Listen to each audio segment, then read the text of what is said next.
Molo sanibona. Ninjani? Naphila. Mfowami Khonzoni Mbingelela, ngiyabonga kakhulu guys for being here, supporting this channel. Thank you so much guys. Thank you so much. Konke kuhamba ngendlela. Ngiyacela if you haven't subscribed to subscribe, subscribe. Ngiyawelcome ngokukhethekile all the new subscribers. Welcome home. Sibheke ku 4,000 subscribers njengamanje. Sibheke ku 4,000 subscribers. Siyakhula, siyaphambili.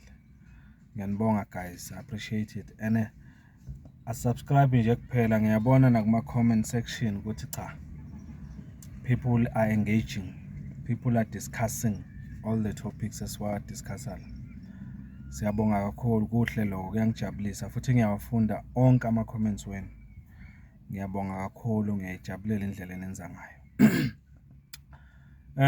Yazi bengilalele, angazi noma ngizothi lo yamfo Youth League ye-ANC or eyani ebechaza ekhuluma ngabo Mandela, o-R Tambo, aphinde wakhuluma ngabo Mbeki nabo Zuma and all that, nabo Ramaphosa. Abechaza indlela uMandela ayithandwa ngayo esaphila. Asho ukuthi into eyenza uMandela abe popular ukulwela ama-human rights noma amalungelo abantu.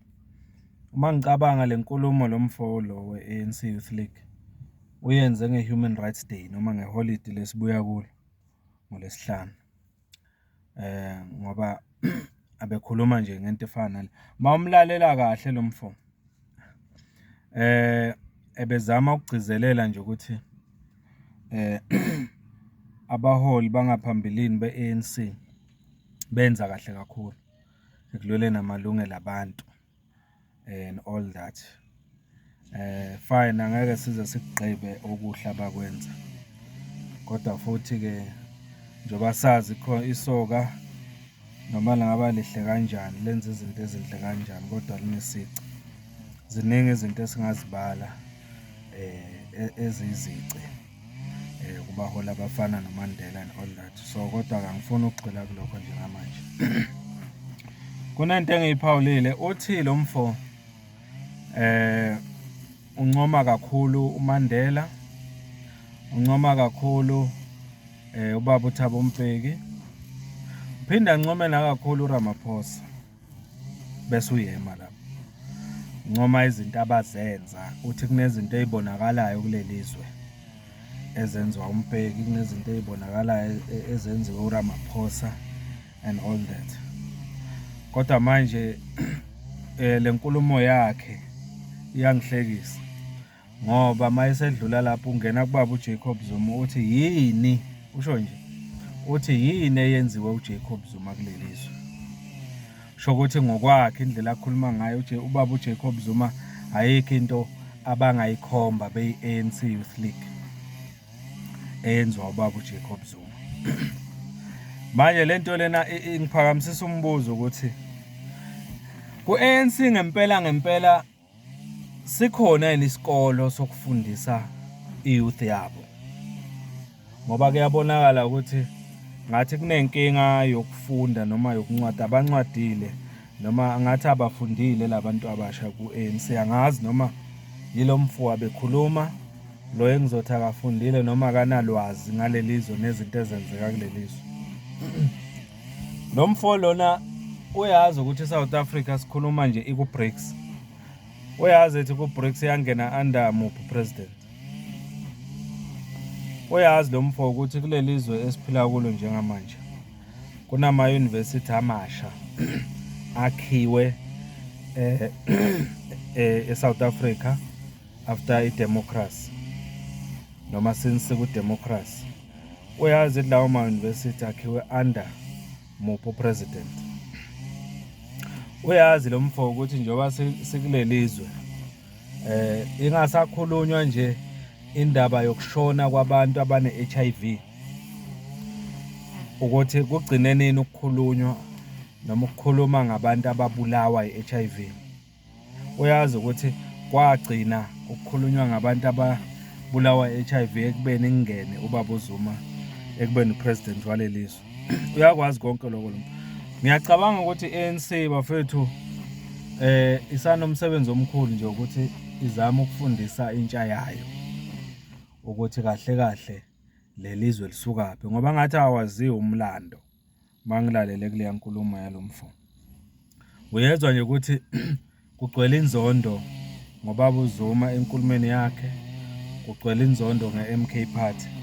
Umbuzo enginawo, uma kuwukuthi uZuma ayikho into ayenza njengoba esho lo mfo we-Youth League, uthi ayikho into abayibona yenziwa uZuma. If kuwukuthi uZuma ayikho into ayenza-ke njengoba esho, yini lena eyenza uZuma athandwe ukudlula labo mongameli ababalile? Yini eyenza uZuma athandwe kangaka? Bangagcini ngokumthanda. Yini eyenza bamvotele kangaka uZuma? Yini lena eyenza abantu base-South Africa bavoteli MK Party esungulwe yilo Zuma ongenzanga lutho? Yini eyenza abantu ngo-2021 July bangene ey'tradini babonisa intukuthelo yabo ngesikhathi kuboshwa ubaba uZuma ongenzanga lutho, njengoba esho phela yena akenzanga lutho? Ngiyacabanga ukuthi mhlawumpe naye lo mfo uyangena ku-YouTube naku-TikTok. Uma kunokwenzeka ngiyafisa ngathi angayibona le video engiyenza la. Le mbuzo mhlawumpe angazi noma mhlawumpe angayiphendula lapha ku-comment section. Le mbuzo nje engiyibuzayo angakhona nokuyiphendula. Angiphendule nje kule mbuzo le ukuthi yini eyenza abantu base-South Africa bavotela uZuma kangaka ku-MK Party? Yini eyenza abantu ngo-2021 July bangene ey'tradini beyolwela amalungelo kaZuma? If kuwukuthi uZuma akenzanga lutho kulelizwe, yini lephusha abantu kangaka? Akakachaze konke lokho. Akupheleli lapho. Manje besinama-elections last year, 29 May 2024. Yini eyenza abantu bathatha i-ANC bayibeka below 50%? Bathatha uZuma ne-MK Party babafaka eParliament, njengoba manje sesine-MK Party eParliament ekaZuma ekuyiyona official opposition. Uma kuwukuthi uZuma akenzanga lutho kulelizwe, kungani iqembu lakhe alisungulile liseParliament njengamanje? Kungani? Why abantu abangaka bemsupport? Funa aphendule le mbuzo ke lo mfo we-ANC Youth League. Uma ngabe engakhona ukuphendula le mbuzo, cha, mhlawumbe angakhona ukumlalela nangokuzayo uma ngabe ebeka inkulumo. Ngoba kule ekhulume namhlanje it was empty. Abengena lutho. Bengibheka even kuma comment section under ivideo yakhe la bekhuluma khona. Bonke abantu bayihlekela nje ukuthi ubani lo. Ene bahleka kakhulu, uhlaza ne-ANC qobo lwakhe ngezinto azikhulumayo la. So nje ngiyacabanga ukuthi ake ngiyikhulume lento njengoba ngiyikhuluma nje ukuthi bafowethu, uma kuwukuthi usasupport i-ANC njengamanje, ngempela angazi ukuthi uzothi usupportani, ngoba these people have nothing to say manje nge-ANC. Sebaze bazithola bakhuluma into engekho nje, engeke futhi basize ngalutho njengoba bekukhuluma lo we-Youth League e-ANC. Uyamuzwa ukuthi le speech sakhe it was empty. Ngathi nje ukuthi wenje awuhambe uyokhuluma ngoba i-Human Rights Day, wavele wayokhuluma nje azi kahle futhi okungenzeka ukuthi wazi kahle zonke izinto abengazikhuluma ezinhle noZuma. Ngazi noma kwathiwa mhlambe ku-ANC ningazikhulumi izinto ezipositive ezenziwe uZuma, niyithulele. Mhlambe utsheliwe kwathiwa angayikhuluma sazi, kodwa nje bengithi ake ngikhulume ngale nkulumo yakhe. Uma kuwukuthi nawe kumlalele lo mfo we-Youth League ekhuluma, ake uphawule la sixoxe ukuthi uzweni wena, kukhona into ephilayo oyitholile kule nkulumo yakhe. Mina ngitholanga lutho nje. ngibone nje ihlazo le-ANC lokuthi kufuna ifundise intsha yayo.